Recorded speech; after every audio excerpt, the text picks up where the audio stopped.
चलिए देखते हैं ओम का नियम। ओम जी ने क्या कहा, तो ओम के बारे में हम लोग जानते हैं। ओम जी ने क्या बताया कि प्रतिरोध कैसे हम क्या कर सकते हैं, नाप सकते हैं, बता सकते हैं, समझ सकते हैं। ठीक, अब ध्यान से देखिएगा।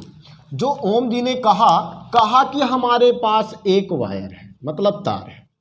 ओम जी ने कहा कि हमारे पास एक तार था, उस तार में विद्युत धारा बह रही है। विद्युत धारा क्या हो रही है, बह रही है। चलिए विद्युत धारा हमने क्या कर दिया, बह रही है।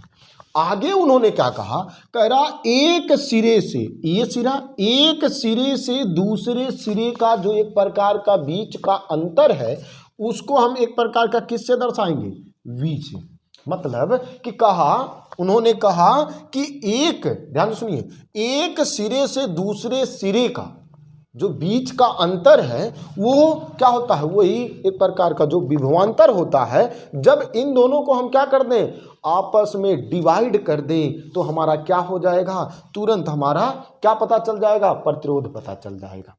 ठीक, अब इसको लिखने का क्या मतलब, फार्मूला कैसे बनाएंगे, तो फार्मूला हो जाएगा, देखो अब V मतलब क्या होता है, विभवांतर।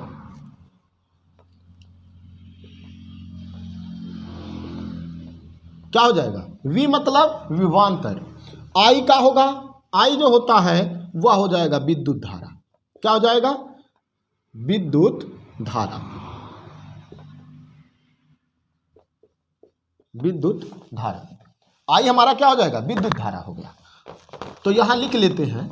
अब हमारा जब ये हुआ और फिर आगे क्या कह रहा है, ये देखो, जब इन दोनों को जब हम आपस में क्या करेंगे, इन दोनों को जब आपस में सॉल्व करेंगे तो ये क्या आ जाएगा, कह रहा है नियत आएगा। क्या आएगा, नियत।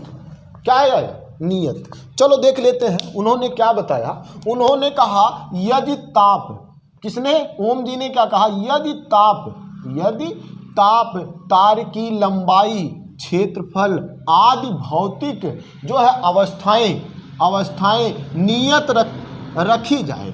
अब नियत, उनकी जितनी भी अवस्थाएं होती हैं, भौतिक अवस्थाएं, वो क्या कर दिया जाए, नियत रखी जाए। फिर उसके बाद कहा तो किसी चालक के सिरों के बीच, अब यहां देखो, बीच का उत्पन्न विभवांतर, बीच का जो उत्पन्न विभवांतर होगा उसका या उसमें प्रवाहित धारा I का अनुपात नियत होगा। अब अनुपात नियत का तात्पर्य सुन लीजिए, अनुपात नियत का तात्पर्य सुन लीजिए बेटा, क्या होगा, इसको देखो R से दर्शाएं। धारा I का अनुपात नियत रहता है, तो जिसे हम R से दर्शाते हैं, जिसे हम किससे दर्शाते हैं, R से। नियत को हम किससे दर्शाएंगे, R से दर्शाएंगे।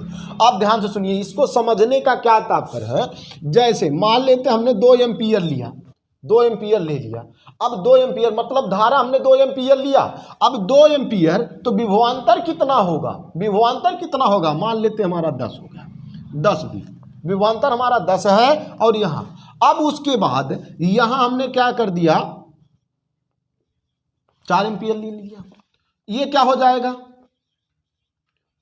20।